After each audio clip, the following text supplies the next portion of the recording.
Some horror stories stay in your mind for a moment, but a few crawl deeper, settling into the part of your brain that refuses to forget. These stories share a number, 67, a pattern witnesses didn't notice until it was too late. Tonight, you'll hear 3 true tales where the number 67 became a warning, or a countdown. Story 1. The woman in the driveway. It began on a cold night in November. A man named Andrew lived in a quiet suburb where nothing ever happened. He wasn't superstitious, didn't believe in ghosts, and rarely watched horror movies. But at 2:37 a.m., something woke him, the sound of gravel crunching outside. At first, he thought it was a stray cat. But when he peeked through the blinds, he froze. A woman stood perfectly still in his driveway. Hair covering her face. Hands limp at her sides. Not moving. Not blinking. Just staring at his house. He closed the blinds quickly, heart racing. He thought maybe she was drunk or lost. But when he looked again, she hadn't moved an inch. Just a figure in the silent dark, pointing her face toward his window. He called the police. But while on the phone, he glanced out again, and she was gone. No footsteps. No sound. Just gone. When officers arrived, they searched the area and found something far more unsettling. Footprints. Dozens of them. Not leading away. Not coming in. But circling his house, over and over again. 67 full loops around his home. Each step perfectly spaced, as if she had walked the same path for hours. And every set of prints stopped beneath his bedroom window. As if she had been watching. Andrew moved out 3 months later. The current homeowner claims he still hears footsteps circling the house on cold nights. Always stopping at the same window. Always 67 times. Story 2. The patient who never left. Hospitals are meant to save lives. But the old Westington Medical Center was a place where lives seemed to linger far longer than they should. A janitor named Luis worked the night shift, the shift nobody wanted. The halls were silent, the lights flickered, and entire floors were shut down due to lack of funding. The 6th floor was one of them. No electricity. No staff. No patients. But every night, as he passed room 67, he heard something.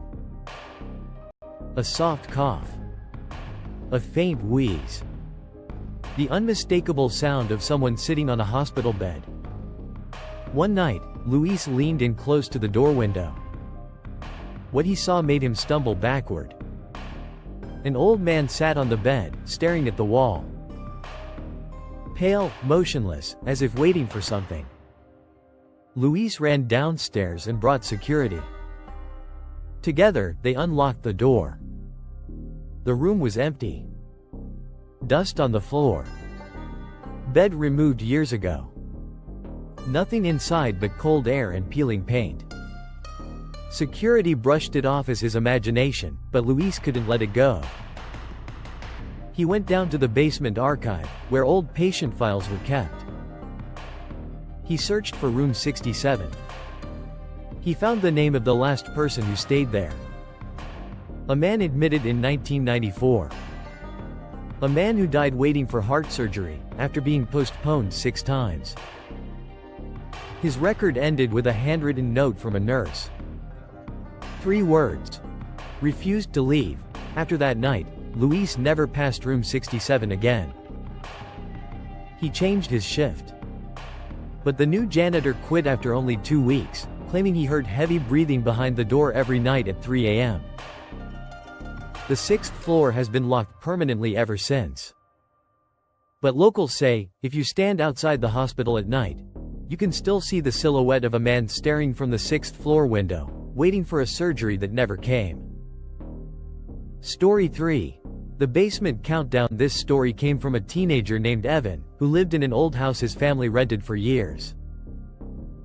The basement was the one place he avoided, cold, damp, and always smelling like wet concrete. One night, when his parents were out, the lights began flickering. He figured it was the old wiring, until he heard a sound from the basement. Tap, tap, tap, tap. A pattern. Too rhythmic to be random. He listened closely.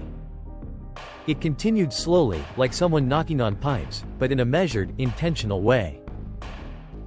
He recorded the sound on his phone. When he played it back at half speed, his blood ran cold. It wasn't tapping. It was a whisper. Soft, distorted, but clear enough to understand. A voice was counting down. 67, 66, 65. Each number whispered lower, slower, as if it was getting closer. Evan panicked and ran outside, waiting for his parents to return. When he showed them the audio, they brushed it off as static. But Evan couldn't sleep. He slowed the recording more. Right when it reached 1, the audio distortion changed, and a second voice whispered, "I'm here." The next day, their neighbor told them something strange. Before their family moved in, a man lived in the basement for years, battling severe mental illness. He believed a shadow followed him. And every night, he claimed the shadow counted down to warn him before appearing. 67 seconds. Every time. The family moved out a month later. The house is still empty. But the neighbors say, when the wind is quiet, you can still hear tapping coming from the basement window. Slow. Rhythmic. Counting down, from 67.